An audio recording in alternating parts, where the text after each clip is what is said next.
Welcome to Go Fund Yourself. Watch up-and-coming entrepreneurs step into the spotlight to pitch their businesses to you. This is interactive TV. Like what you see? Scan the on-screen QR code with your mobile device and invest in these businesses in real time. All right, here we go. Let's go. Another round. You decide whether to help these entrepreneurs' dreams come true I got to get me some of that.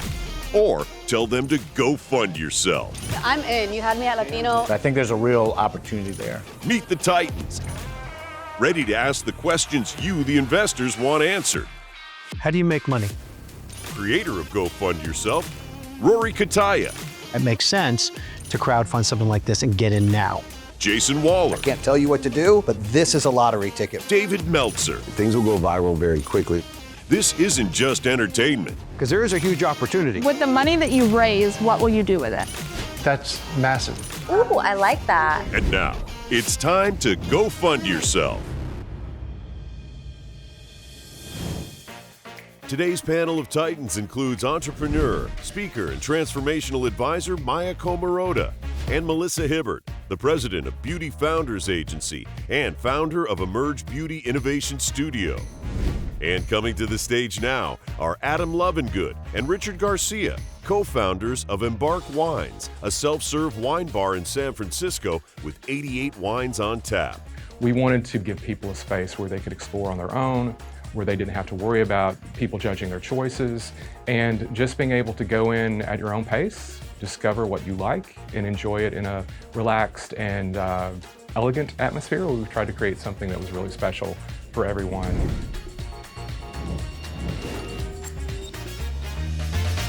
Hello, Titans. I'm Adam, this is Richard, and we're the co-founders of Embarc Wines. First off, thanks for letting us, be here with you. It's been a fantastic journey so far. A little bit about Embarc Wines. So wine has always brought people together for thousands of years, but somewhere along the timeline, we don't know why or how, it became very intimidating and kind of too prestigious, kind of out of people's reach, right? So we want to bring it back to being fun. We want to bring cultures, communities, celebrations together again. And that's how we created our self-serve wine bar. We have 88 wines on tap. So you get a little Embarc card, like this. You go into a machine, you tap it, and it dispenses wine. I want to go. Where is this place? Is there one that's up and running? Yeah, we've been open for a little over You already have me, I'm in. I love it. I think that's exactly what the industry needs. Exactly. Yes. I love it. I love that you love it, because you can build your own flight. You're in control of your journey. Whether you're an enthusiast that knows everything about wine, we have something for you. If you're a novice, like just new to everything and just curious about wine, we have something for you. Yeah. Education. Education is important to us, so we have classes, we have tasting events, we have wineries actually come in and present their wines as well. So we're basically bringing like Napa, Sonoma to San Francisco. Yeah. So yeah, we love when people come in and they don't know what they want, right? I love it. And they have little idea about anything. We have old world wines, we have new world wines. We've tried to curate an experience that would be accessible to as many people as possible. We have non-alcoholic wines. We have mocktails. We're trying to tap into that market as well to make sure that everybody feels welcome and everybody feels like this is an accessible environment for them. And we don't want any judgments. We don't want anybody to feel intimidated by wine. There's already been too much of that, and we want to remove that intimidation factor and give people access to something that they really want. Another thing that's beautiful about this is you are in control of how much you get, right? You go into a typical wine bar, you get a glass of wine, maybe a half glass of wine. You can get this stuff by the ounce. So you can try as many as you want. You hear that? You can continue to drink. The bartender won't stop you. Well, we can't cut you out. That's unusual for you, isn't it? Yeah, they know how much you consume. Your card can be cut off. But you all could come in, and if you want some white wine, some rosé, some red wine, you can pick what you want. You don't have to be confined to like, I bought this bottle, we're all drinking this and that's it. Yeah. Right? Yeah. So it's a little bit more fun to explore. Yeah. We also have sparkling wine, which can't go in the machines, but those are available. You can get a half bottle, you can get a little, glass, basically equivalent. You can get a full bottle. So we're trying to make the experience as robust and rich as possible for everybody. Does the machine affect, the taste, flavor, the age? Like, when the air hits the wine, does it change anything? If anything, it helps improve it. So, right, you have to usually decant a wine to really get those flavors coming, right, those aromatics. So by us, our process, we open the wine bottle, and so it gets that little kiss of air, but then argon is injected directly. So it separates the oxygen now from the bottle. So it does kind of grow, develop in the machines. It's kind of fascinating to see what it tastes like today, just fresh, and then tomorrow, and then a week from now. And because the machines preserve it for so long, we are not wasting wine. Right. How long does it preserve it for? Up to 60 days. It depends on the wine. It depends. The more tannins, the more acid, the longer it's preserved. That's like with any wine. And so the machines will do a really good job of that. We've been lucky enough to see every one of our wines that we brought in sell out, which was shocking to us because we didn't really know if that would be possible or not. So we've never had a wine we had to take off the shelves because it wasn't selling. Where are you sourcing your wine? A lot of different sources. We're working direct with wineries as much as we possibly can, but we're limited to kind of California, in particular Northern California, because that's where we are. Distributors, there are dozens of distributors. We work with smaller ones, larger ones. It's a puzzle that we have to work on kind of every day, trying to curate the wine selection and make sure that we don't run out. Because the one thing that, when we've seen this elsewhere before, you go in and you'll see empty cases. You don't want that, right? Because that's revenue that's walking out the door. Do you attach the credit card to the card? Yes. So the POS, the CRM are They're all attached, so a lot less employees. Yes, that's a low labor model. Yes, Yeah, thanks for bringing that up. So COGS, your P&L, COGS, labor, destroy it. So with our model, you don't need a lot of people because it's self-serve. Yeah. Right, you're connecting it. So if you walk out without paying your tab, we already pre-pinged it, so we can charge it out, right? I would think you'd probably have a lot of wineries offering you wine just so that people would try it. Do you get that? We do have ticketed events sometimes with specific wineries. So we'll let them come in and pour their wines for our guests, whoever buys tickets, and they'll comp those wines when they do that. And it's good exposure for them because they're up in the wine country, we're in central San Francisco, so they can tap into a market that they normally don't get access to. And it's good for us as well because then we get access to their email list where in and San Francisco are customer you? base. I want to visit. To Embarcadero Center. Okay. The financial district. Yeah, financial district. Very cool. Okay. All right, so let's talk economics. Do you make money with this? How does this work? We've seen really good revenue growth. September's been a really great month for us. We opened last August, and so September we saw almost a 29% increase in average daily revenue year over year, and we had our first cash flow positive month, so we're very excited about that. And we're going into our busiest time of the year, so we're on a good trajectory. One of the big opportunities that I see for you is in taking this into a self-education space. Absolutely. Online, which is really low barrier to entry, where you're minimizing the intimidation factor, you're giving them education, but then they also have opportunity for an experience where they can come in person. And that's a huge opportunity, $1 billion a day industry. The beauty about it is when people come in and actually experience it, and we've had a lot of people come in who've experienced it for the first time, they're very excited about it. And it doesn't take them long to see the beauty of it, the fact that they're in control of their own wine experience, which you can't get anywhere else. Yeah. I think it's a fantastic. They're very excited about it. What we need is exposure. We need more customers. So what's your path forward? Are you going to franchise this? You just want to add locations? So our shorter term plan is to start adding more locations in Northern California because it's going to be easier to manage those in the shorter term. Longer term, we want to put in place a franchise model, put the corporate infrastructure in place to support that. What we're trying to do for each location is lower the cost of entry. The machines are expensive. So if we can put in a corporate infrastructure that can buy those machines and then lease them back to the franchisees, that's going to lower their cost of their startup costs pretty significantly. Sure. What has been your funding source so far?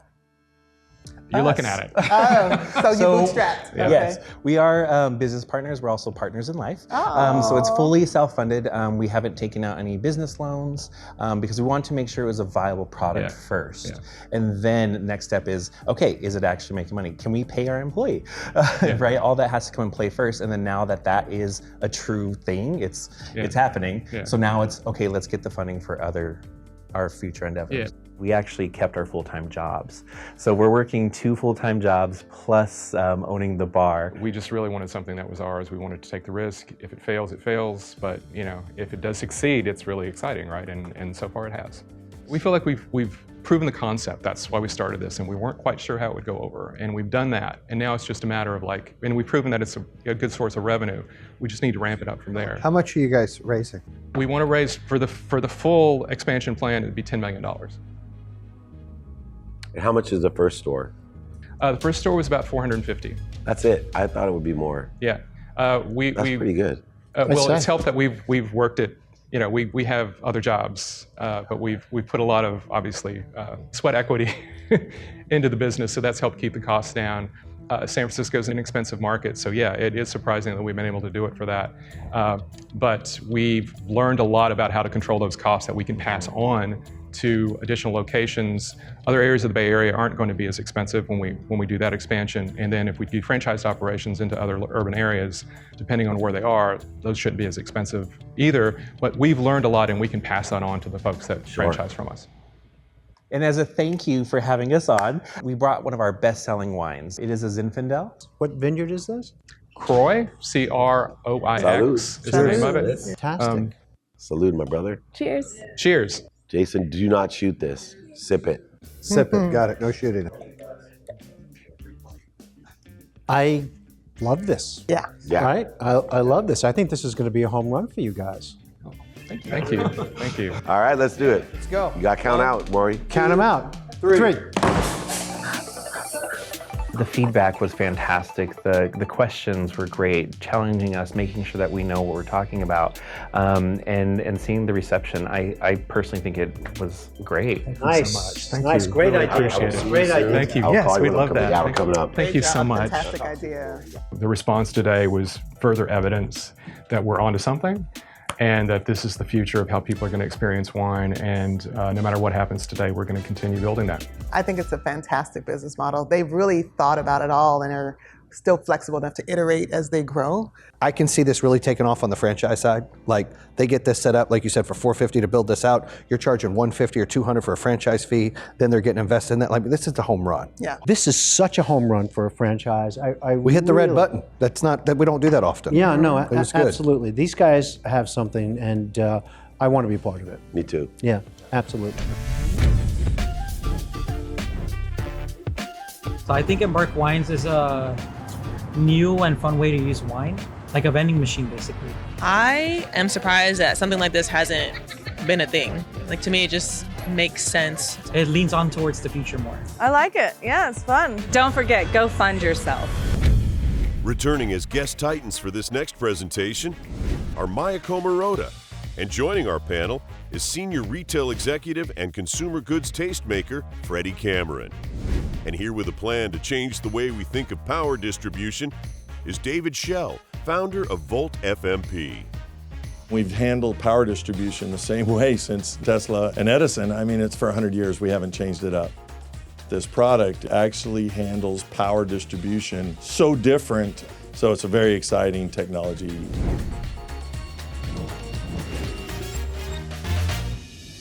Hey guys. Hey guys. Hey guys. I'm Dave Schell, and I'm the co-founder with Volt FMP. Volt FMP is a strategic partner with a company called Volt Server. Volt Server established themselves in 2011 as a technology company creating a different type of power delivery systems.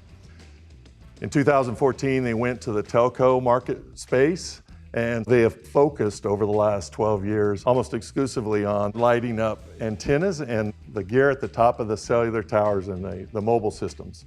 They decided they were going to pivot because they saw a gap in the data center, the AI data center marketplace. They're the only company right now that's able to deliver 400 kilowatts of power inside of a rack within 14 inches of space. Everybody wants to talk about the power generation part of the puzzle. And I agree, that's a big problem and everybody's facing that. But this isn't the power gen, it's the power distribution. And it's getting overlooked that we actually figure out that piece of the puzzle as well. And how are we going to actually get 400 kW into a rack? Existing infrastructure with AC or DC, if I put it in a rack with the normal horizontal PDUs, that's how much of the rack I'm taking up. There's no room for my computers, my cooling, nothing, right? It just won't work. This is disruptive technology. This is akin to the typewriter going to the word processor. So this is a more efficient distribution system for that much power, which all the new applications require. Yes. Got it. But that's that company. What's Volt FMP? They didn't feel that they were good at going to market. So they pivoted to a private label solution. So Volt FMP is private labeling their technology to the marketplace. So Volt FMP, my network where I've been in the last 15 years, is a community of sales, technical sales in this infrastructure space of over 1,500 salespeople, 2,500 services people, currently driving more than $2 billion in revenue for another manufacturer doing that older traditional power distribution. So they're chomping at the bit for us to roll this out to their customers and enable them to have these 400 kW rack per rack power systems. Right, so just let me create some clarity for myself. The services company created this technology. They decided that they wanted to license it, private label it. You're private labeling it to take it to market. Yes, sir. Is that an exclusive arrangement with Volt FMP, or will they be giving this to other companies as well? They'll be giving it to other companies.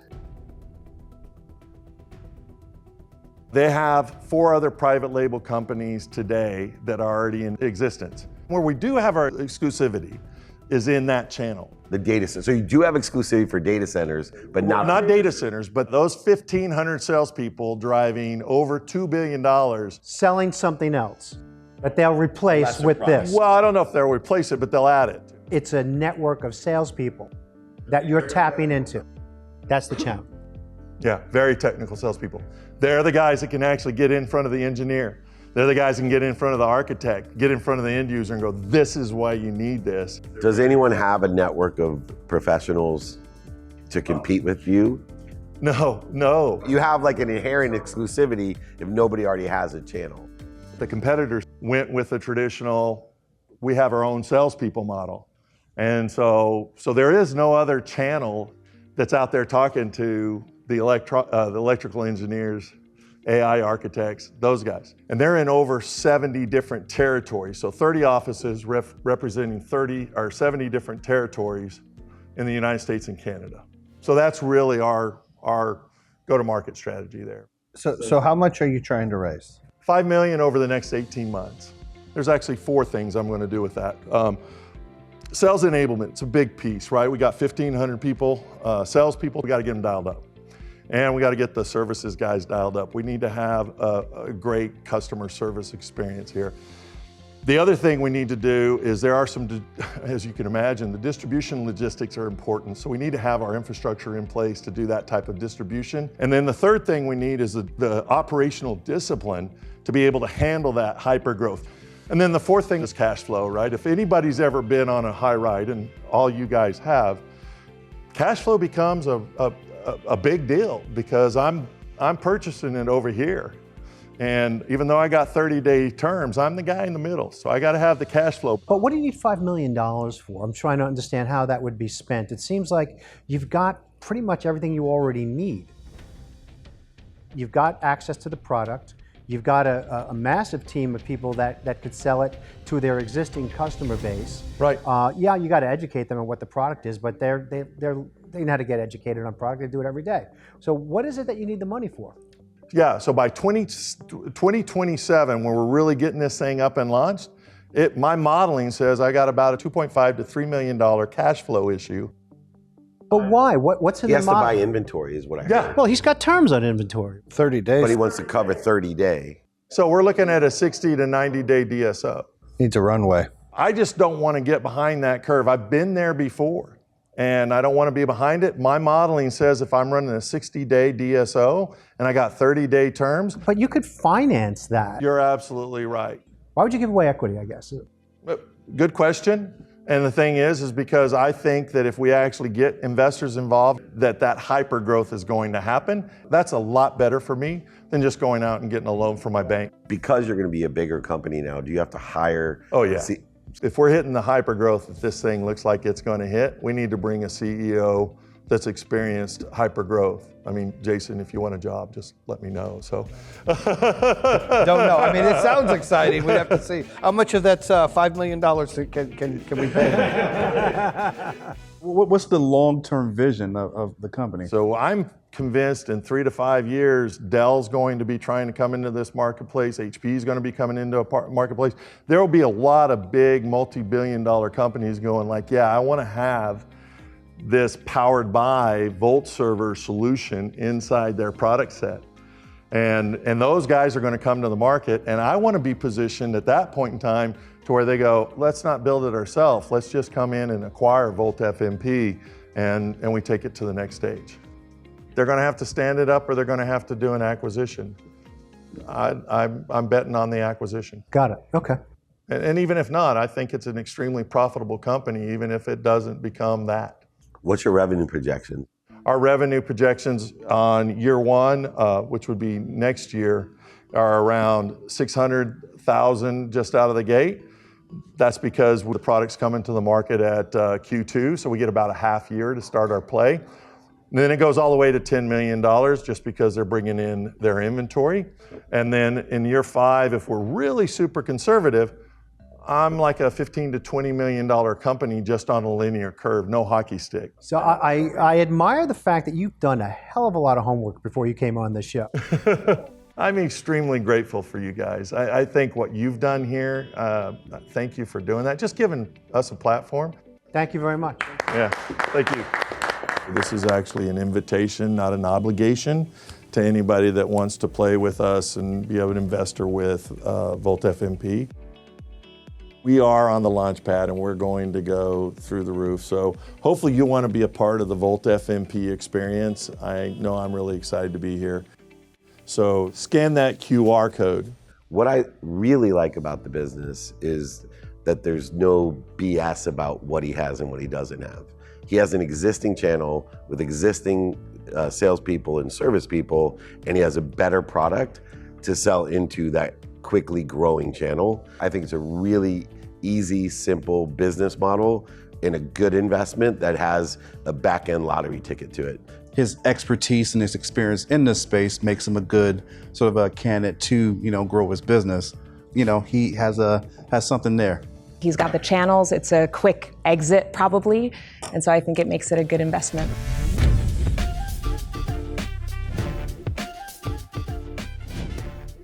Volt FMP is very innovative in my opinion. As times are changing, so should technologies and the way we do things. I think that's absolutely a great idea. Volt FMP is definitely a company I'd invest in. Scan that QR code. Scan that QR code. Go fund yourself.